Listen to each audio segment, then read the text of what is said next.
Iimbestigahan kung pilot error, lagay ng panahon o problema sa makina ang dahilan ng pagbagsak ng helicopter sa Pililla, Rizal. 2 ang nasawi sa disgrasya. Saksi si Chino Gaston.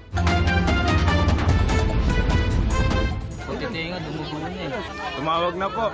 Nabulabog ang mga residente sa isang barangay sa Pililla, Rizal matapos bumagsak ang isang Bell 505 helicopter bandang alas 7 kaninang umaga. Nang datnan ng mga rescuer, nasa loob pa ang 3 pasahero habang ang 2 nakahiga na sa damuhan. Basag ang windshield at mga bintana ng chopper habang bali ang buntot nito. Pagdating po natin sa scene, ay may 5 pong individual na wounded. Some are severely wounded, unconscious, yung 2. Then yung 3 conscious naman. Makita naman natin sa pictures nila, 3 yung Pilipino, then may 2 foreign-looking national na biktima. Dead on arrival sa ospital sa Morong ang 2 sa mga biktima. Patuloy namang ginagamot ang 3 iba pa. 2 sa kanila ang nailipat na sa isang ospital sa Metro Manila. Ayon sa pulisya, 2 sa 5 sakay ng helicopter, mga Malaysian national na papuntasan ng Quezon Province. Sabi ng ilang saksi, nasa ere pa lang nang mapansin nilang may problema na ang helicopter.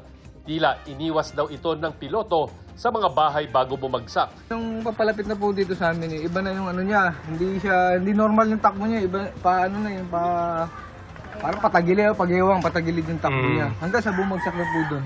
Kami makalapit eh. Gawa na, umiikot yung LC. Umiikot pa yung LC. Nung huminto, tsaka kami lumapit, tinignan namin.